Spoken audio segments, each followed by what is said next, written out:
boa noite. Eu sou Rosiane Kennedy e você confere a partir de agora as notícias que circularam hoje nos corredores do poder. Presidente Michel Temer abre a Assembleia Geral da ONU, condena testes nucleares, defende maior diplomacia no mundo e ressalta avanços na economia no país. No Rio de Janeiro, ministro diz que ainda este ano os planos de saúde populares podem estar disponíveis. Os detalhes você confere com a gente a partir de agora aqui, diretamente de Brasília, pela TV Brasil, pela Rádio Nacional e emissoras públicas de todo o país. A gente começa o noticiário hoje falando justamente da participação do presidente Michel Temer, que abriu hoje a Assembleia Geral da ONU nos Estados Unidos, seguindo aí uma tradição que é justamente de o Brasil fazer esse discurso de abertura. Temer falou da economia interna, fez críticas aí a protecionismo na área econômica, falou duramente contra o terrorismo, defendeu a importância do meio ambiente e dos direitos humanos, mas quem vai trazer aí todo um balanço para a gente é Jéssica Gonçalves, diretamente do estúdio da Rádio Nacional. Boa noite, Jéssica.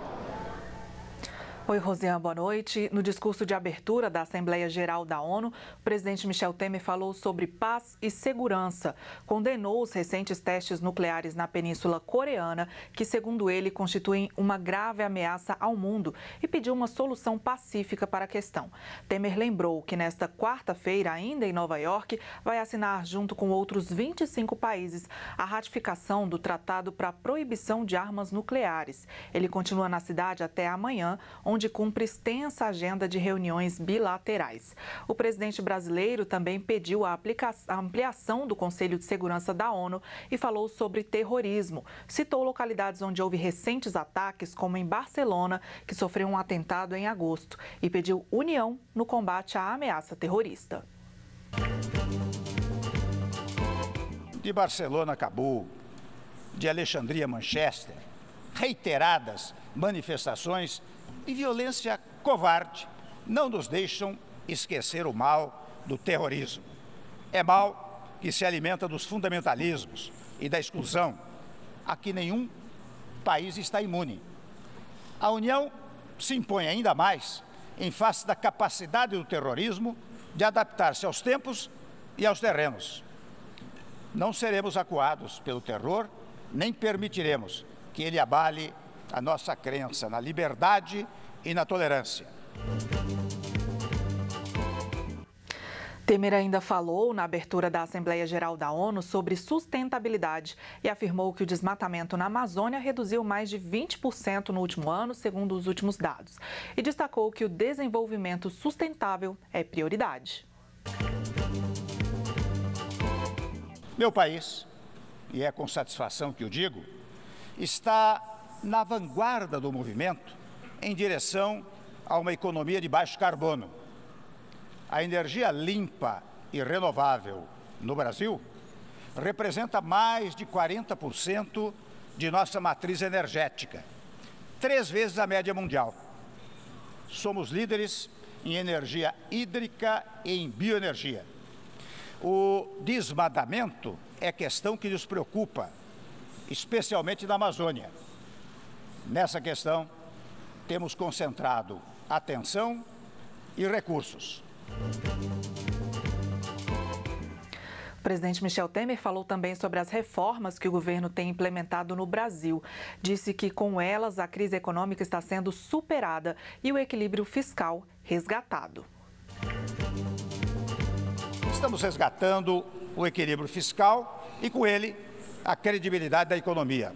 Voltamos a gerar empregos, recobramos a capacidade do Estado de levar adiante políticas sociais indispensáveis em um país como o nosso.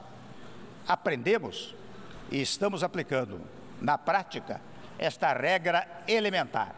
Sem responsabilidade fiscal, a responsabilidade social não passa de discurso vazio. O novo Brasil, que está surgindo das reformas, é um país mais aberto ao mundo. Temer falou ainda sobre a situação dos direitos humanos na Venezuela. E quem tem os detalhes é a Daniele Popov, na redação da TV Brasil. Boa noite, Dani. Oi, Jéssica. Boa noite para você, boa noite a todos. Além de falar no discurso lá na abertura na Assembleia Geral da ONU, ainda ontem, logo que chegou a Nova York, o presidente Michel Temer participou de um jantar de trabalho com o presidente americano Donald Trump, em que foi discutida a situação do país vizinho ao Brasil. Também participaram do encontro os presidentes da Colômbia e do Panamá e a vice-presidente da Argentina. Durante o jantar, Trump exigiu restauração plena da democracia e das liberdades políticas na Venezuela. O presidente Michel Temer afirmou que o Brasil tem feito o possível para ajudar humanitariamente o povo venezuelano. Ao falar com a imprensa após o jantar, Temer pediu que haja logo uma solução democrática na Venezuela.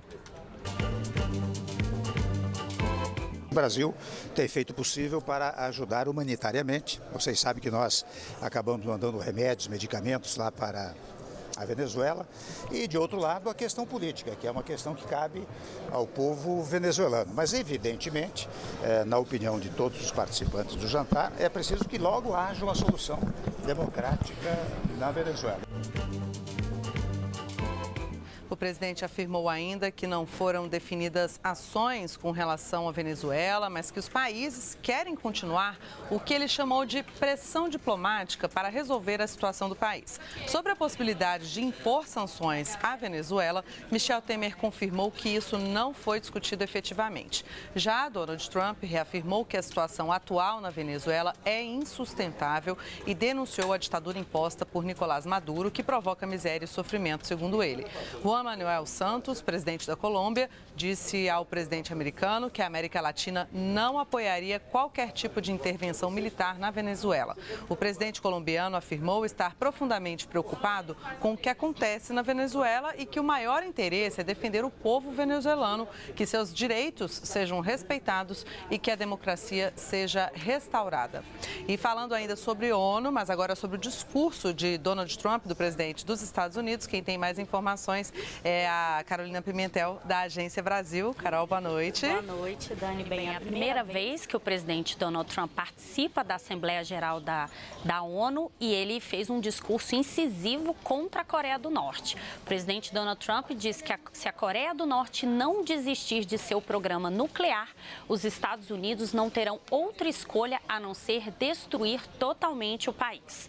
Segundo Donald Trump, o governo norte-americano tem paciência, mas não tem outra opção.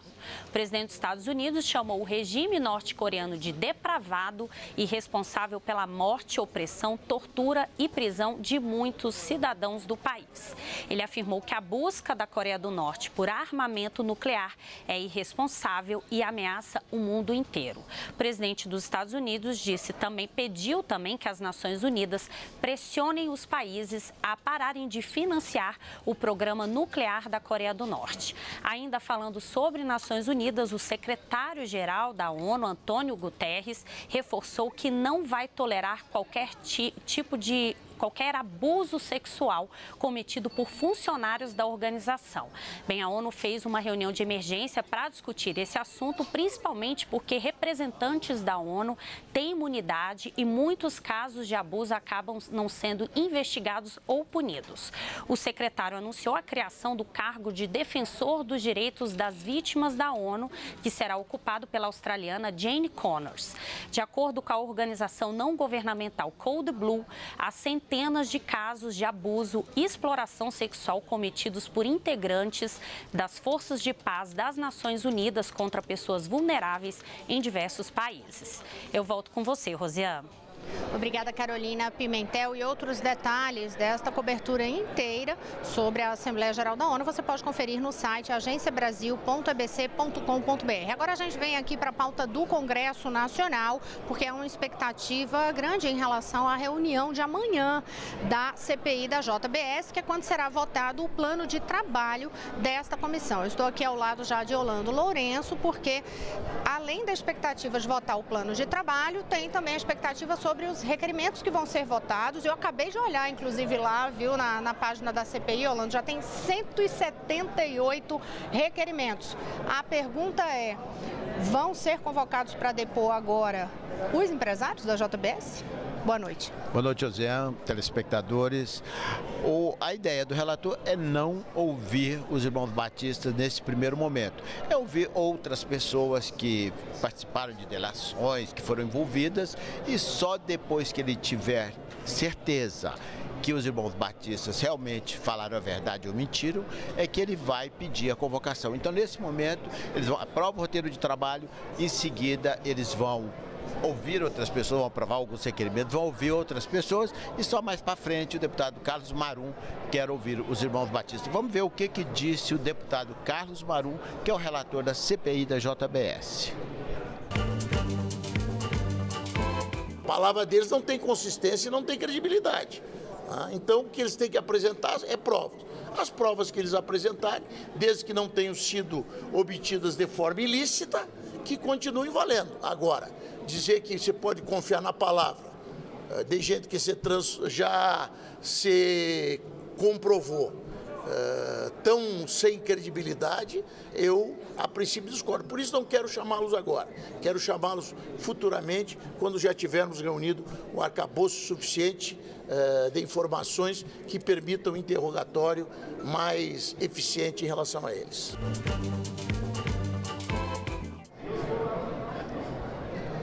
Pois é, Rosiane, vamos aguardar amanhã o que vai acontecer com essa primeira reunião da CPI da JBS. E vamos ver o clima, inclusive, dessa reunião amanhã, Sim, né, Yolanda? vai pegar a gente fogo. Vai estar atento aqui para contar para vocês, inclusive, esses bastidores da CPI mista que investiga aí a JBS e todas essas denúncias que foram aí o objeto da delação que houve rescisão ali depois de todo aquele problema detectado de áudios que não foram entregues à Procuradoria-Geral da República. Enfim, tudo isso vai ter desdobramento na CPI. A gente vai contar aqui para vocês. Amanhã essa reunião está programada para o horário da manhã, 9 horas da manhã, no Senado Federal. Agora a gente volta a conversar com Carolina Pimentel para conferir aí mais algumas informações em destaque no site da Agência Brasil. Carol.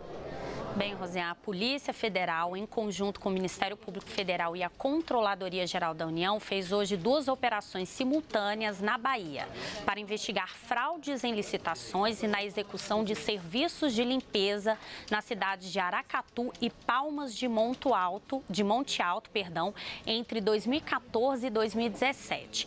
Entre as pessoas que foram levadas para depor estava o prefeito de Aracatu, Sérgio Maia, que foi afastado do cargo. A investigação policial detectou que a mesma empresa de fachada venceu as licitações para a prestação de serviços de limpeza em Aracatu e Palmas de Monte Alto.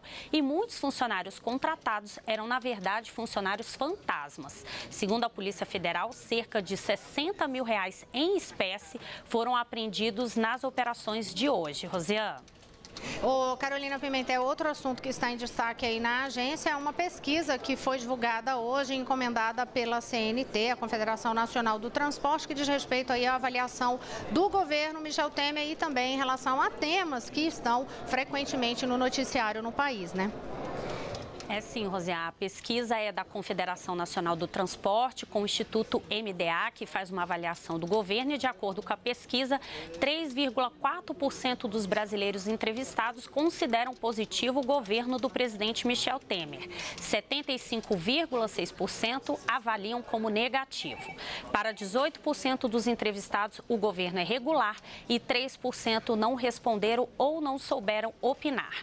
Na pesquisa que foi divulgada em fevereiro, 10% avaliavam o governo Temer como positivo e 44% como negativo. Em relação ao desempenho pessoal do presidente Michel Temer, 84% desaprovam a maneira de Michel Temer governar e 10% aprovam. A pesquisa, o Instituto ouviu 2.002 pessoas em 137 municípios entre os dias 13 e 16 de setembro. A pesquisa completa está disponível na página da CNT. Rosiane.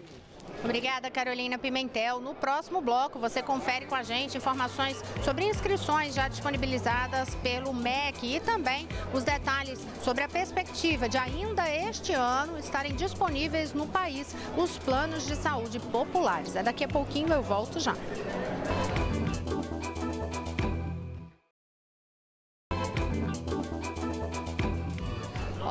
estamos de volta. Eu sou Rosiane Kennedy. Você confere com a gente as notícias que circularam hoje nos corredores do poder. Eu já abro este bloco chamando imediatamente imagens ao vivo. São imagens da Reuters de mais uma situação aí, um drama, um terremoto. Pelo menos 47 pessoas morreram nos estados de Morelos e do México devido ao terremoto de magnitude 7 na escala Richter, que sacudiu aí esse terremoto a região central do México. Esse abalo sísmico de 7 graus na magnitude da escala Richter derrubou pelo menos 10 edifícios em distintas áreas da cidade do México, como as colônias de Condesa, Del Valle, Narvarte, Centro Coyoacán e Xochimilco, entre outras. Essas informações que eu estou passando são da agência F e as imagens que você conferiu são da Reuters. Daqui a pouquinho, no Repórter Brasil, às 7h45 da noite, você vai conferir a cobertura completa de mais esta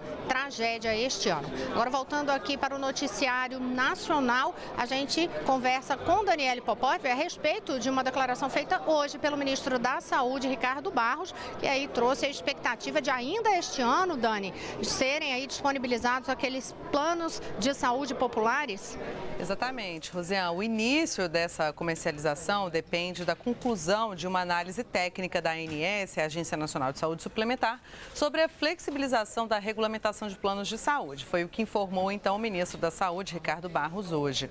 Ele disse também que, com o aumento do acesso privado, o Sistema Único de Saúde, SUS, poderá oferecer melhor atendimento a quem não pode pagar por um plano, que hoje equivale a 150 milhões de brasileiros. Ricardo Barros afirmou que quanto mais brasileiros tiverem cobertura de planos pagos, será reduzida então a pressão sobre a fila do SUS, do Sistema Único de Saúde, que atende aqueles que não têm capacidade financeira. O objetivo do plano de saúde acessível, segundo Barros, é ampliar ao máximo a cobertura de planos de saúde à população para que esta responsabilidade de financiamento da saúde seja dividida. Rosiane. Obrigada, Daniele Popov. Agora vamos conferir informações sobre a área de educação com Jéssica Gonçalves. A aplicação das provas do ENSEJA, o Exame Nacional para Certificação de Competências de Jovens e Adultos, foi adiada do dia 22 de outubro para 19 de novembro. Os presos também terão nova data para fazer o exame, 21 e 22 de novembro. A mudança ocorreu por causa de problemas na licitação, o que prejudicou a definição dos locais de prova dentro do cronograma. O exame é voltado para jovens e adultos que não tiveram a oportunidade de concluir os estudos em idade adequada. É preciso ter, no mínimo, 15 anos de idade para quem busca a certificação do ensino fundamental e 18 anos para a do ensino médio. E agora a gente fala sobre o FIES. Estão abertas as inscrições para 35 mil vagas remanescentes do Fundo de Financiamento Estudantil do segundo semestre de 2017. Os prazos variam de acordo com a modalidade em que o estudante se encaixa. No total, o MEC ofertou 79 mil novas vagas para o FIES neste segundo semestre de 2017. As inscrições devem ser feitas exclusivamente na página cisfiesportal.mec.gov.br e concluídas em até 2 dias úteis também pela internet. Rosiane. Obrigada, Jéssica Gonçalves. Agora eu volto a conversar com Carolina Pimentel a respeito de uma declaração do ministro da Defesa, Raul Jungmann, que propôs, isso ainda ontem à noite ele fez a proposta, a gente traz a informação agora para você, uma proposta de uma força-tarefa para a investigação do crime organizado e essa situação referente ao crime organizado no Rio de Janeiro, né, Carol?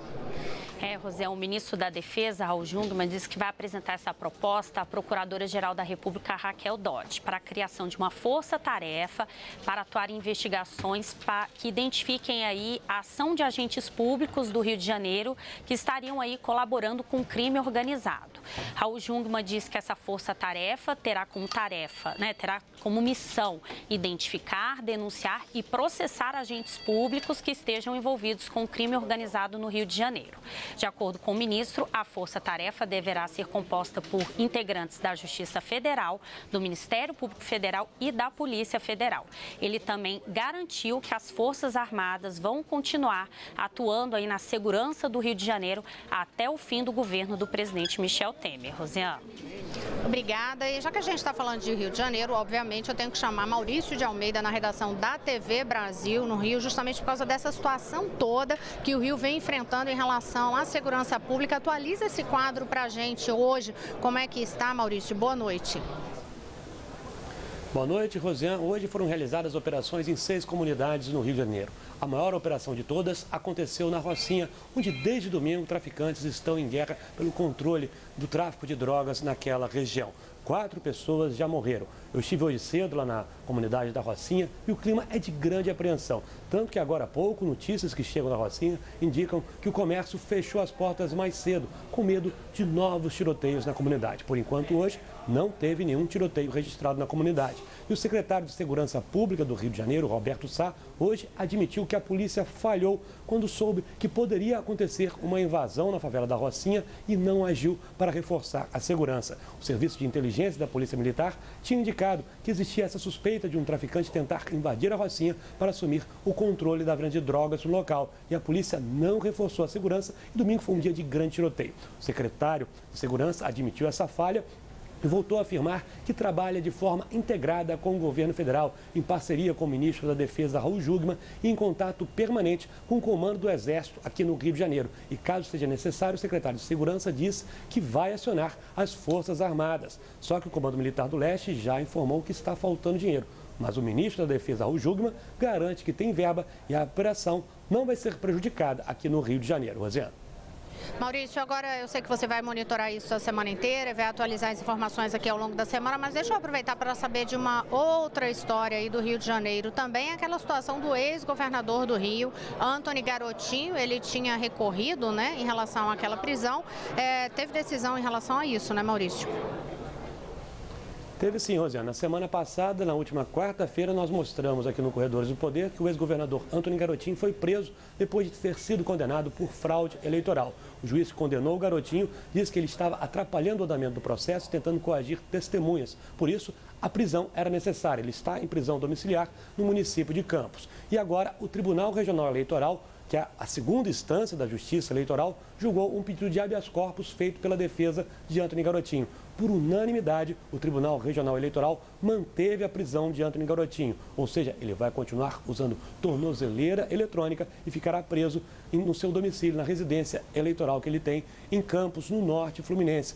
Segundo a relatora do caso, no Tribunal Regional Eleitoral, o juiz confirmou que Garotinho estava atrapalhando o andamento do processo e, se ficasse solto, poderia comprometer o andamento desse processo, que agora vai para a segunda instância, já que a decisão também vai ser questionada no TRE e os advogados de Garotinho anunciaram que vão questionar também no TSE. Rosiane. Obrigada, Maurício de Almeida. E agora eu volto para a pauta aqui na Câmara dos Deputados, onde a gente está neste momento. Eu e o Yolanda Lourenço aqui ao meu lado. Hoje, mais uma tentativa. Eu fico pensando, Yolanda, as pessoas que estão nos ouvindo pela Rádio Nacional ou nos assistindo pela TV, que a gente assim, mais uma tentativa de votar a reforma política. A gente está, gente, para vocês terem uma ideia, bem na porta mesmo da entrada do plenário, para poder ficar monitorando se está com um movimento mais intenso, se começa a ter mais quórum ou não, para ver alguma possibilidade dessa votação. E por incrível que pareça, né, Yolanda, a gente só está vendo os parlamentares saindo, não tem ninguém entrando. Ninguém entra, né? E esse mesmo quórum ainda é insuficiente, não tem quórum nem para começar a ordem do dia. E antes disso, Rosiane, eles terão que votar 2 medidas provisórias que estão trancando a pauta. Mas o mais interessante é que teve uma reunião de líderes com o presidente, o deputado Fábio Ramad, já que o presidente Rodrigo Maia está substituindo o presidente Temer, de quase 3 horas e não se chegaram a acordo. E mesmo assim, né? A única coisa que eles acordaram é que vai ter uma reunião às 8h30 para tentar votar mais uma vez. Então, um acordo, o né? acordo da reunião é que vai ter outra reunião. Mas olha, mesmo assim, o relator da reforma, o deputado Vicente Cândido, do PT, ele continuou apostando hoje que acredita sim que haverá votação da mudança em relação ao sistema eleitoral. Vamos acompanhar. Eu estou apostando ainda que a gente consiga votar uma PEC ainda que trata do sistema eleitoral para 18, 20 e 22 e a partir de 22, e a lei ordinária que nós aprovamos na comissão, a lei extensa que traz várias mudanças, incluindo ali um fundo já também com regramento, com teto, com limite de gastos. Eu estou apostando no acordo e na consciência das bancadas dos nossos pares que o Brasil, a Câmara tem que dar uma resposta para o Brasil em relação às eleições.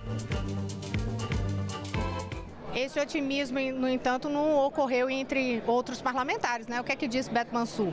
Não tem dinheiro, é o que diz o deputado Beto Mansur, que é um dos vice-líderes do governo, que não há dinheiro para o fundo partidário, para financiar as campanhas eleitorais do ano que vem. Vamos ver o que diz o deputado Beto Mansur?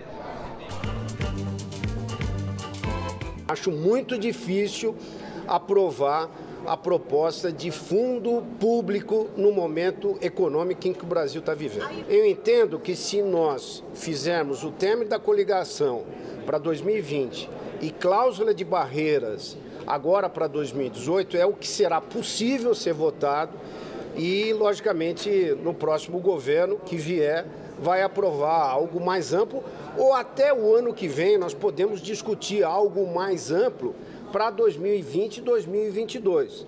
Mas para essa próxima eleição, acredito que isso seja consenso do que é necessário ser aprovado. Olha, é que esta proposta do fundo está justamente naquela PEC que também trata da mudança no sistema eleitoral. E sobre essa polêmica do fundo, lá no Senado Federal, hoje houve uma reunião e ficou decidido aí construir com um grupo de trabalho uma proposta alternativa a um projeto apresentado pelo líder do DEM, o deputado Ronaldo Caiado. E esse projeto oferece outra opção de fundo partidário, que é o seguinte: acaba com a propaganda eleitoral gratuita em rádio e televisão, fica somente em canais públicos e aquele valor que era referente à renúncia fiscal desta propaganda, aí sim passa a compor o fundo nas contas de Caiado. Isso significaria R$1 bilhão. A gente conta para vocês amanhã se essa proposta avançou, porque eles vão tentar votar isso, inclusive, amanhã. Boa noite a todos, a gente te espera aqui amanhã. Boa noite, Orlando. Boa noite, Rosiane. Até amanhã.